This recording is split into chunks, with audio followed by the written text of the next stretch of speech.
बच्चों आज JEE का बहुत इंपॉर्टेंट टॉपिक हम पढ़ेंगे, मोस्ट इंपॉर्टेंट टॉपिक है वॉलीस फार्मूला। अब सर वॉलीस फार्मूला क्या होता है? देखिए हमारे पास बहुत सारे डेफिनेट इंटीग्रल के क्वेश्चंस आते हैं JEE में, जहाँ पे हम स्पेसिफिकली एक पर्टिकुलर लिमिट के लिए क्वेश्चन को सॉल्व कर सकते हैं। ओके, तो वो पर्टिकुलर लिमिट हमारे पास क्या है, किस क्वेश्चन के लिए हम पर्टिकुलर ये फार्मूला यूज़ करके उस क्वेश्चन को सॉल्व कर सकें, वो हम समझेंगे आज। तो वॉलीस फार्मूला क्या होता है बच्चों? देखो, अगर मेरे पास इंटीग्रल 0 से π/2 है, 0 to π/2, that is upper limit हमारी π/2 है और लोअर लिमिट क्या है? 0 है, और मेरे पास sine to the power mx into cos to the power nx exist कर रहा है। तो उसके लिए एक बहुत सिंपल फॉर्मूला है। फॉर्मूला क्या है? देखिए, formula is m-1 m-3 dash dash dash. ये कब तक जाएगा? m की वैल्यू अगर मेरे पास 5 है तो m-1 m-3 m-5, लास्ट मेरा कहाँ तक जाएगा? m-5। लेकिन यहाँ पे इवन और ऑड का कॉन्सेप्ट है, वो मैं बता रहा हूँ आपको। सपोज m की वैल्यू 8 है तो 8-1 8-3 8-5 8-7 लास्ट हो जाएगा। तो लास्ट डिजिट मेरे पास 2 भी आ सकता है और 1 भी आ सकता है। इसके साथ मल्टीप्लाई किया होगा। देखिए आपने पहले m पावर को सॉल्व किया, आप किसको सॉल्व करोगे? n को। तो सेम आपको यहाँ से मल्टीप्लाई करना है n-1 n-3 dash dash dash, ये सब मल्टीप्लाई हो रहा है।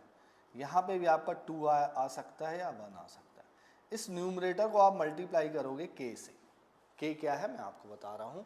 दिस होल डिवाइडेड बाई, अब आपको m और n का सम लेना है, that is m plus n and m plus n। अब आपको माइनस करना है इवन नंबर्स।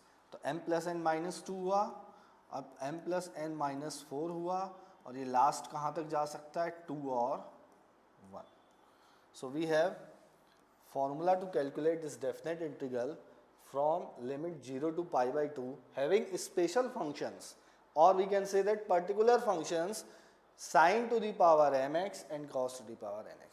अब यहाँ पे कुछ हमारे पास डाउट होगा, सर k क्या है? वो मैं आपको बता रहा हूँ। सबसे पहले आप समझिए कि m और n क्या है। देखिए m और n यहाँ पे ग्रेटर देन और इक्वल टू 0 होंगे, एंड m और n दोनों क्या होंगे? m एंड n दोनों क्या होंगे? इंटीजर्स होंगे। m एंड n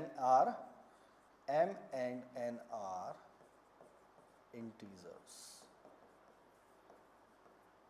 ये क्लियर हो गया बच्चों? क्या समझा हमने?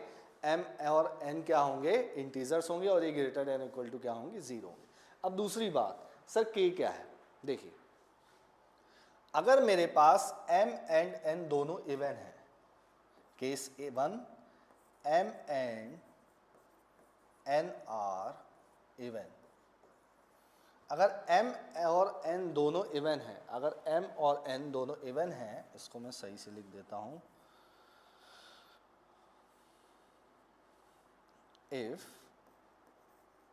Case 1 m and n are even. Sir m and n even है तो क्या होगा? तब k की वैल्यू होगी π/2।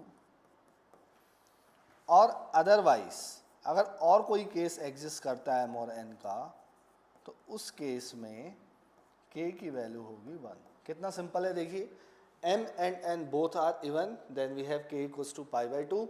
अदरवाइज किसी भी केस में k की वैल्यू क्या होगी? 1। तो अब मैं आप लोग को होमवर्क दे रहा हूँ क्वेश्चन सॉल्व करने के लिए। आपको सेम इंटीग्रल कैलकुलेट करना है with the power having sin has power 8 and cos has power 4। इसको ट्राई करिए, बहुत अच्छा क्वेश्चन है। ओके बच्चों।